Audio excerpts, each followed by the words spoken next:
Hello friends, welcome to static education YouTube channel. दोस्तों, आज हम इस वीडियो में जनरल साइंस के कुछ इम्पोर्टेंट क्वेश्चन करेंगे। ये पार्ट 1 है जनरल साइंस का। इससे पहले हमने ज्योग्राफी, पॉलिटी और हिस्ट्री के कुछ वीडियो इस चैनल पे अपलोड किए हैं। अगर नहीं देखे दोस्तों तो उसे जाकर देख लीजिएगा, लिंक डिस्क्रिप्शन में मिल जाएगा। तो चलते हैं दोस्तों, कुछ MCQ करते हैं जनरल साइंस के। फर्स्ट क्वेश्चन लेते हैं। दाहक सोडा का रासायनिक नाम क्या है? दाहक सोडा उसका रासायनिक नाम क्या है? तो इसका राइट आंसर होगा first, sodium hydroxide. Sodium hydroxide इसे क्या कहते हैं? कास्टिक सोडा भी कहा जाता है। तो इसका केमिकल फॉर्मूला क्या होगा? NaOH। क्या होगा? NaOH। ठीक है दोस्तों, ये भी याद रखना है। और जो सोडियम कार्बोनेट है, इसका रासायनिक फॉर्मूला होगा Na2CO3। ठीक है, ये भी याद रखना है। और जो सोडियम क्लोराइड है, इसका होगा NaCl। ठीक है दोस्तों, और सोडियम बाइकार्बोनेट का NaHCO3। चलते हैं अगले क्वेश्चन की ओर। एथिलीन गैस का प्रयोग किया जाता है। इन ऑप्शन में राइट आंसर होगा ऑप्शन 2, फलों को पकाने के लिए एथिलीन गैस का प्रयोग किया जाता है। और दोस्तों ये याद रखना है, एथिलीन का फॉर्मूला होता है C2H4। ठीक है दोस्तों, और जो प्लांट हार्मोन है वो भी एथिलीन है। एथिलीन एक रंगीन गैस है, ये भी याद रखना है। और कच्चे फलों का पूछा जाए तो भी एथिलीन गैस का प्रयोग किया जाता है।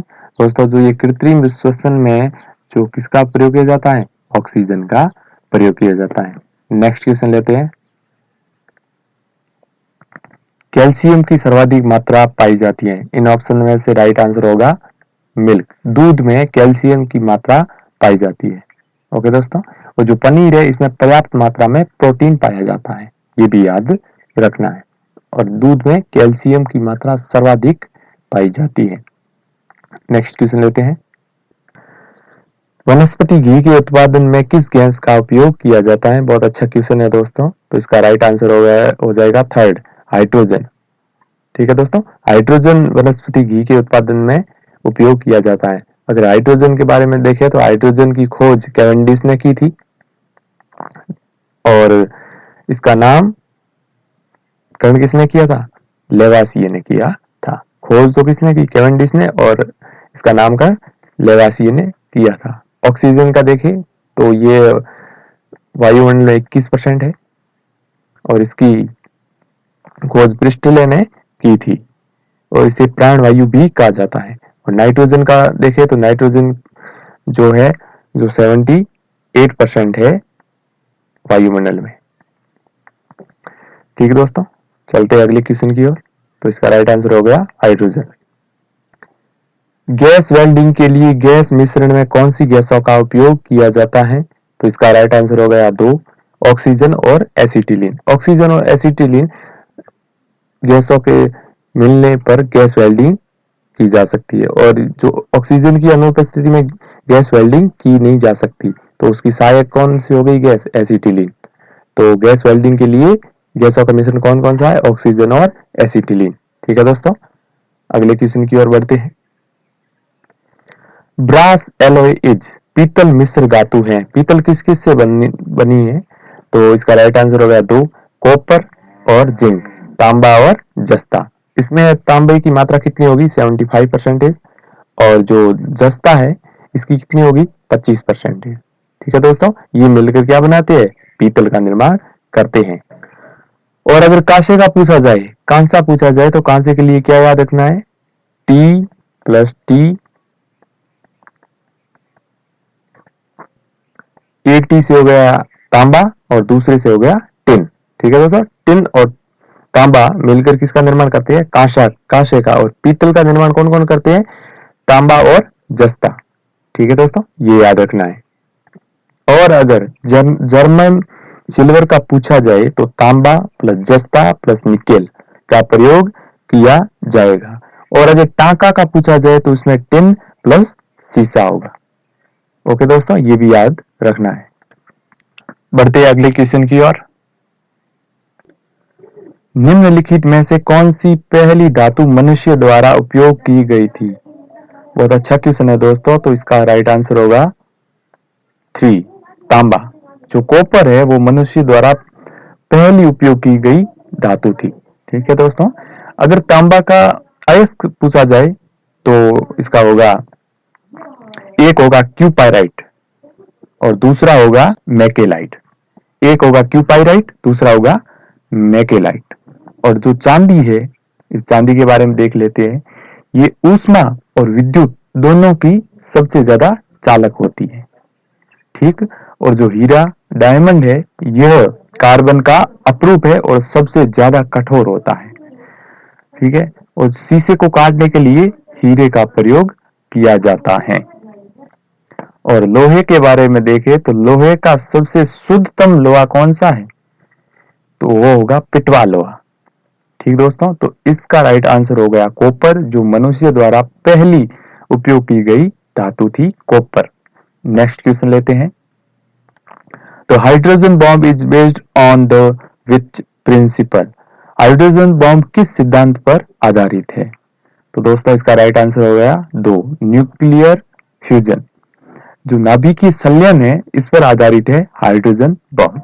और अगर परमाणु बम का पूछा जाए तो जो न्यूक्लियर फ्यूजन है उस पर आधारित है, नाभिकीय विखंडन पर आधारित है हाइड्रोजन, नहीं परमाणु बम। और जो हाइड्रोजन बम है वो नाभिकीय संलयन पर आधारित है। नेक्स्ट क्वेश्चन लेते हैं। निम्नलिखित में से कौन सी एक अधातु है जो कमरे के तापमान पर तरल अवस्था में रहती है? तो इसका राइट आंसर होगा 3, ब्रोमीन। जो ब्रोमीन है वो कमरे के तापमान पर तरल अवस्था में रहती है, वो जो एक अधातु है। इसकी खोज बेलार्ड ने की थी, ये भी याद रखना है, ब्रोमीन बेलार्ड। और इसका उपयोग कीटनाशक के लिए भी किया जाता है। और फास्फोरस का देखा जाए तो दिया सलाई के रूप में प्रयोग किया जाता है। जो माचिस होती है ना, उसमें जो तीलियां होती है, तीलियों के ऊपर आगे लगाया जाता है, वो फास्फोरस होता है। हीलियम का देखा जाए तो इस सबसे हल्की गैस है, जो गुब्बारों में भरी जाती है। इसे नोबल गैस में भी रखा जाता है। अगला क्वेश्चन लेते हैं दोस्तों। तो इसका राइट आंसर क्या हो गया? ब्रोमीन। ब्रोमीन एक ऐसी अधातु है जो कमरे के तापमान पर तरल अवस्था में रहती है। अगला क्वेश्चन। दिए गए पोषक तत्वों में दूध एक खराब स्रोत है। किसका दूध एक खराब स्रोत है? तो इसका राइट आंसर होगा option 3, vitamin C. Vitamin C का दूध एक खराब स्रोत है। अगर दूध के बारे में देखा जाए तो 75% इसमें पानी होता है, प्लस इसमें क्या क्या होता है? प्रोटीन होता है, कैल्शियम होता है, विटामिन B2 होता है, विटामिन डी होता है, विटामिन ए होता है, विटामिन के होता है, इसमें विटामिन ई होता है, और इसमें मैग्नीशियम भी होता है। और इसकी पीएच देखा जाए तो 6.6। ओके दोस्तों, अगले क्वेश्चन की ओर बढ़ते हैं।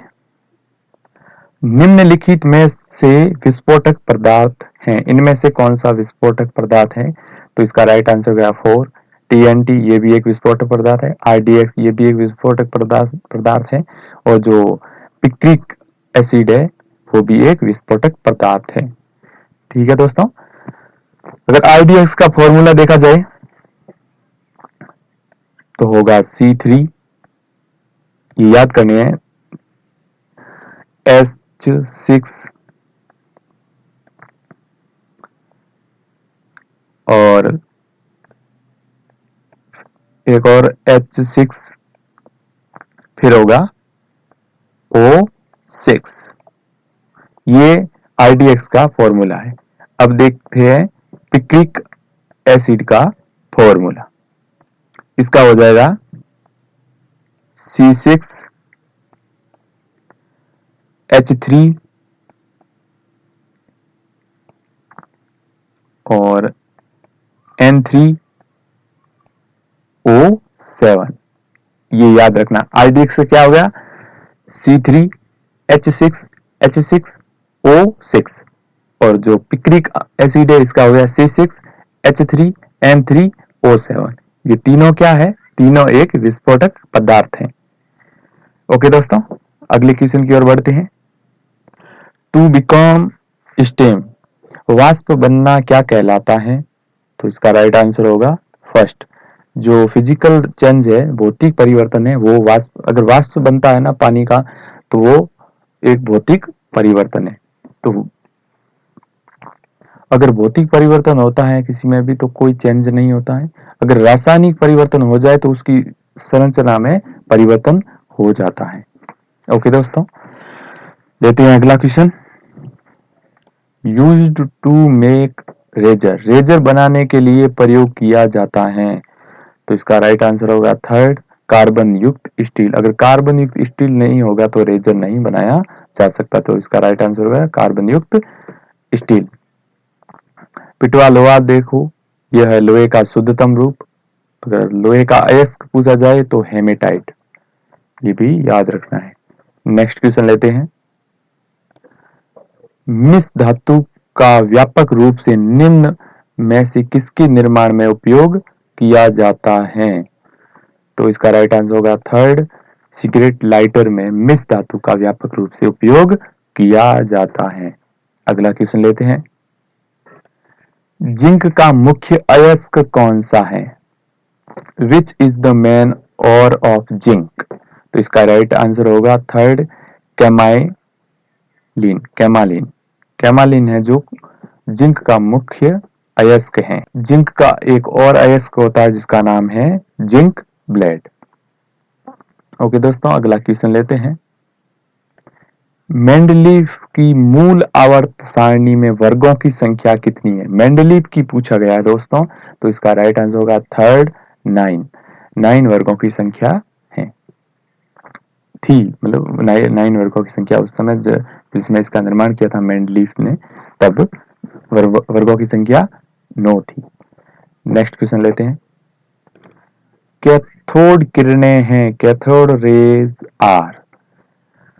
दोस्तों इसका राइट आंसर होगा इलेक्ट्रॉन। जे थॉमसन साहब ने इसका अध्ययन करके इलेक्ट्रॉन को खोजा था। तो कैथोड किरणें क्या है? इलेक्ट्रॉन है। अगर पूछा जाए इलेक्ट्रॉन की खोज किसने की थी, तो जे थॉमसन द्वारा की गई थी। प्रोटॉन की खोज पूछा जाए तो रदरफोर्ड द्वारा की गई थी। और न्यूट्रॉन की पूछा जाए तो चैडविक द्वारा की गई थी। ओके, क्लियर हो गया।